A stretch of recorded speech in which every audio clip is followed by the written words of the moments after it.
Let me see you, let's go. Oh, look, you're ready. On your toes. Let's bounce. 1, 2, 3, 4, go.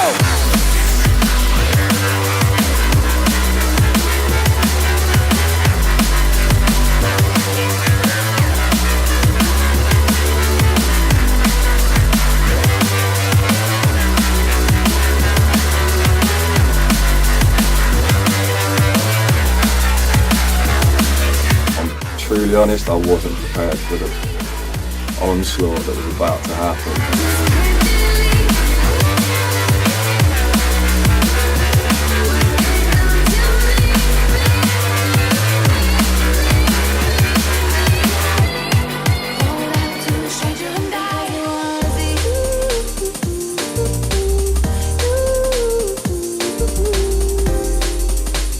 It's sick to just walk around and you don't hear what you expect to hear, you just hear There's a the lot things of that you underground love. stuff. Do you know what I mean? The things that you love, and every stage you go to, they're all big stages. You know, they're all just underground music, it's all proper bass heavy stuff.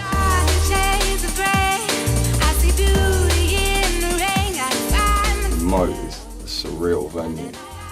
For anyone that's never been, it's like a stupidly long, it's a moat basically, it's stupidly long. I don't know how long it is, it's like 200 meters or something, and you physically can't see the back of it.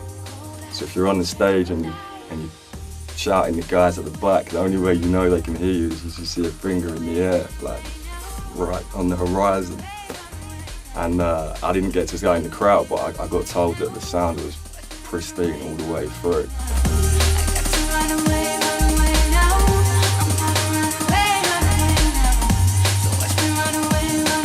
One of the things I've really enjoyed about Outlook is the possibility for you to kind of like do something completely like different. Like you can go, of course, to the festival and enjoy the big stage, but you have the possibility to sort of like go to a boat party as well, which is wicked. Blood pressure rising, teeth start grinding, attempting to counter 10, can't keep timing, boat race starts to screw, now no high. Every single tune that you heard drop, the crowd would go sick. It was in the middle of the Mediterranean Sea, like, you know, with the moon shining, and the crowd were just going nuts. Don't wanna hear facts, best just get out my face. I think like my best experience like Outlook this year was the Metalheadz boat party. Like the Metalheadz boat party was something else. Don't think I'll forget that anytime soon, you know? Listen, I've got to say one thing here. I've been doing this for 27 years, the music for 20. Listen, I love this fucking music with my life, yeah?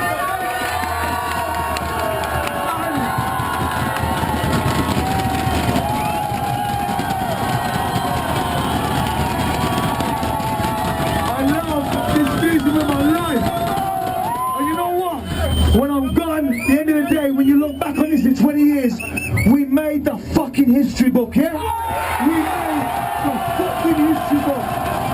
And we book our own things. And we made it go. Give yourself a fucking big clap. Make some noise for Metalheadz. Metalheadz.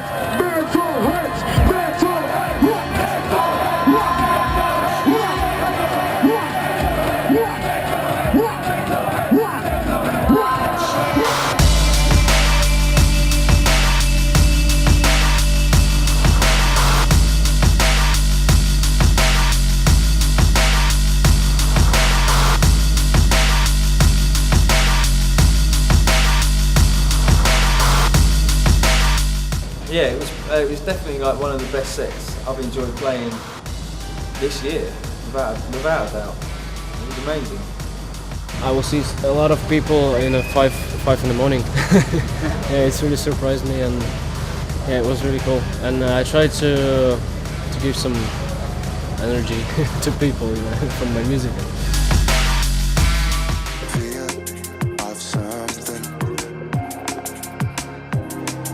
This festival is the perfect platform. If you've been preparing, for example, since last year, like we all have, you can turn up this year and just come with your new thing and just test it on you.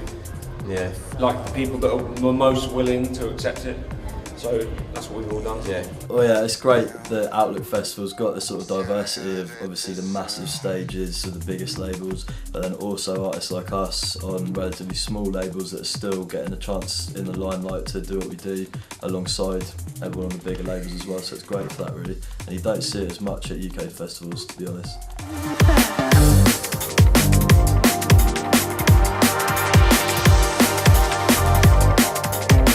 There is so many young guys coming through, particularly on the production side, super talented with a wealth of technology at their fingertips now.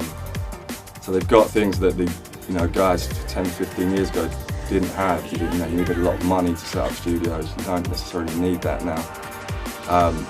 Plus the kids are, they're cleverer than ever. And some of them blow me away about how clever they are and how gifted they are and how much effort, more importantly, they put into it. So I think I can't say where it will be or what it will sound like, but I know for a fact drum and bass is like house music now. It's not going anywhere. It's a defined genre in itself.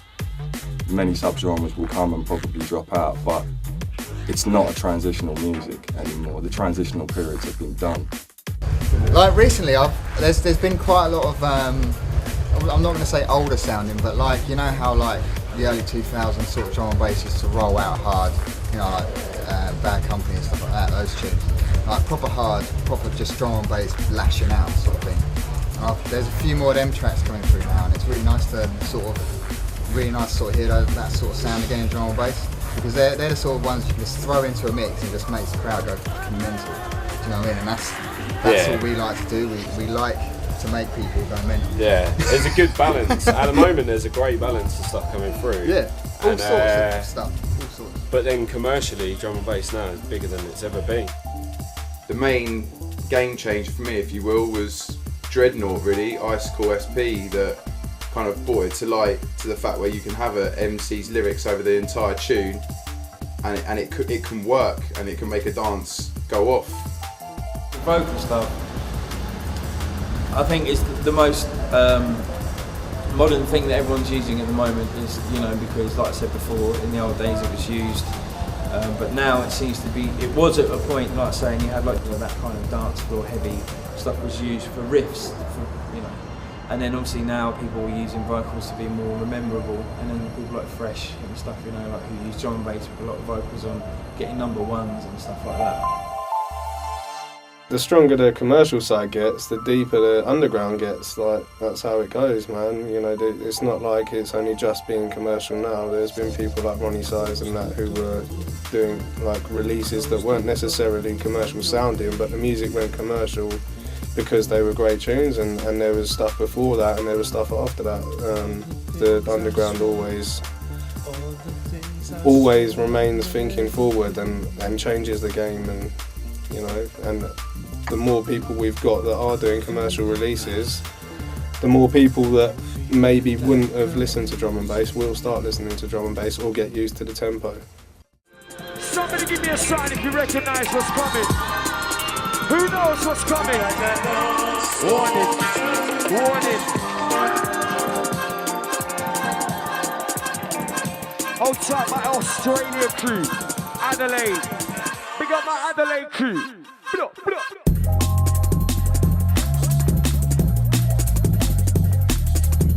It's time to reload that look. It's time to reload. dBridge. Hey yo, this one is eternal.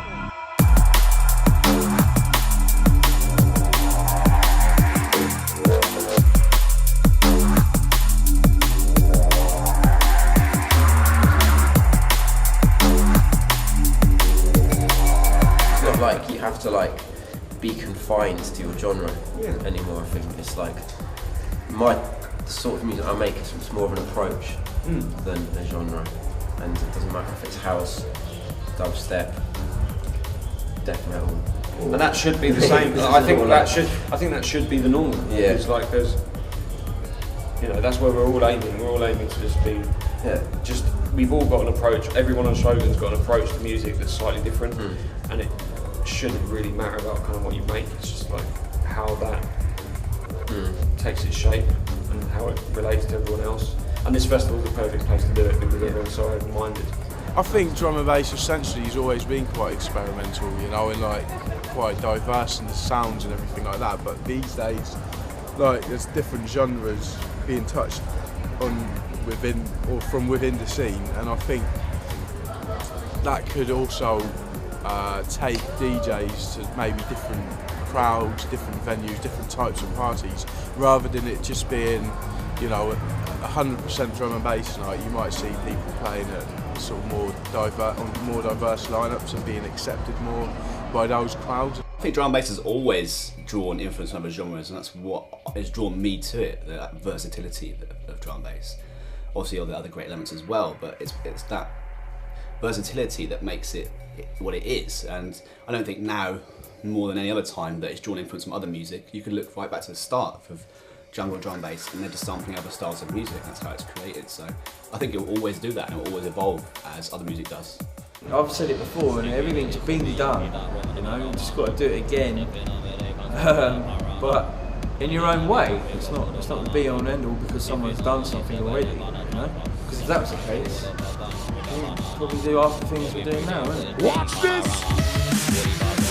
Hey, hey, switch!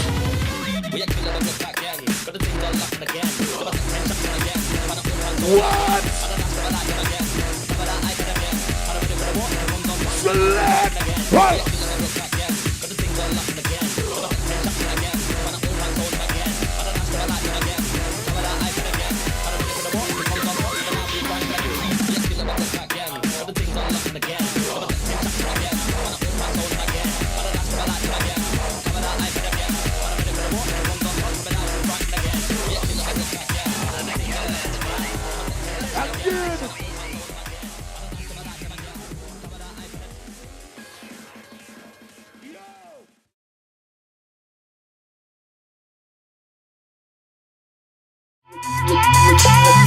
Yeah.